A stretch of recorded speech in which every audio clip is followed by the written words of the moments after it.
एक अतिशय धक्कादायक बातमी समोर येते। प्रेमविवाहाच्या रागातून मुलीच्या घरच्यांनी जावयाला संपवून टाकलेला आहे।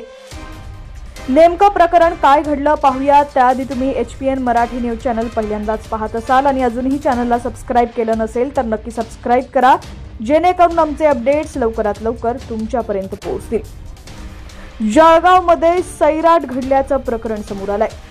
मुकेश शिरसाट या 26 वर्षीय तरुणाची हत्या केली आहे। हा धक्कादायक प्रकार जळगाव शहरातील पिंपराळ परिसरात असलेल्या हुडके भागात घडलाय। मुकेशच्या गर्भवती पत्नीवर म्हणजेच हल्ला करणाऱ्यांनी त्यांच्या मुलीलाही ठार मारण्याचा प्रयत्न केला। सैराट चित्रपटाप्रमाणेच घडलेल्या या घटनेमुळे संपूर्ण जळगाव शहर हादरलंय। आपल्याच घरच्यांनी पतीचा खून केला, त्यामुळे मुकेशची पत्नी धक्क्यात आहे। 3 वर्षाचं मूल तिच्या पदरात आहे, शिवाय ती आता दुसऱ्या वेळी गर्भवती आहे। याचाही तिच्या घरच्यांनी विचार न करता मुकेशचा खून केला। मुकेश शिरसाट हा जळगाव शहरातील पिंपराळ परिसरात असलेल्या हुडके भागात राहतो। याच भागात राहणाऱ्या पूजा बरोबर त्याचे प्रेमसंबंध होते, त्यामुळे या दोघांनीही लग्न करण्याचा निर्णय घेतला होता। मात्र पूजाच्या घरच्यांचा या लग्नाला ठाम विरोध होता। मुकेशची परिस्थिती तशी बिकट होती। तो मजुरीचं काम करत होता, पण पूजाला त्याचा फार फरक पडणार नव्हता। तिने काही झालं तरी लग्न करायचंच असं ठरवलं होतं। सर्वांचा विरोध झुगारून शेवटी त्यांनी आपल्या मनाप्रमाणे लग्न केलं।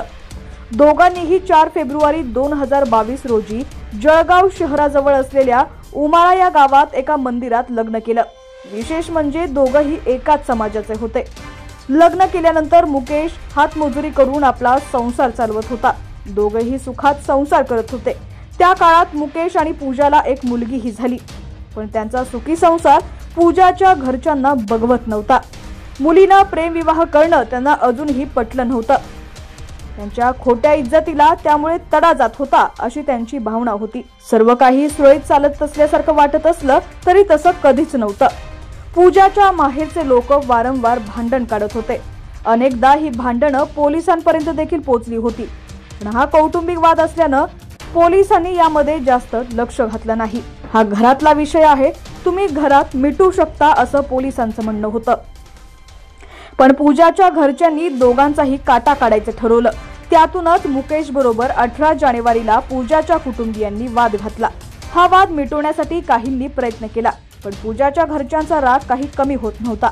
रविवारी सकाळी 8:30 वाजेच्या सुमारास मुकेश हा कामासाठी घराबाहेर पडत होता। त्याचवेळी हातात लाट्या काठ्या धारदार शस्त्र घेऊन मुकेशच्या सासरचे म्हणजेच पूजाचे नातेवाईक त्याच्यावर हल्ला चढवायला लागले। मुकेशच्या घरासमोरच मुकेशवर धारदार शस्त्रानं वार करण्यात आले। यावेळी मुकेशचे वडीलही तिथंच होते। मुकेशला वाचवण्यासाठी काही जण पुढे आले, मात्र त्यांच्यावरही या जमावानं हल्ला करत त्यांना जखमी केलं।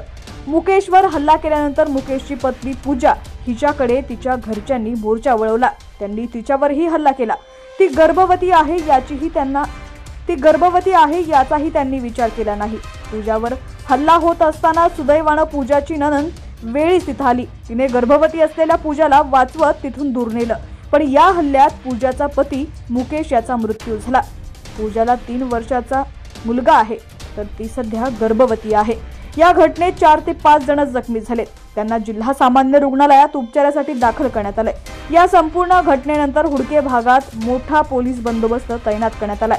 तसंच या प्रकरणातील हल्लेखोरांचा पोलिसांनी शोध घेत मुकेशच्या पत्नीचा चुलत भाऊ मामा यांच्यासह इतर 7 संशयितांना पोलिसांनी अटक केली आहे। इतर 3 फरार संशयितांचा पोलिसांकडून शोध सुरू आहे। हल्लेखोरांना फाशीची शिक्षा करण्याची मागणी मुकेशची पत्नी पूजानं केली आहे। या घटनेनं मुकेशचे कुटुंबीय हादरून गेलेले आहे, तर जळगाव शहरही सुन्न झालंय।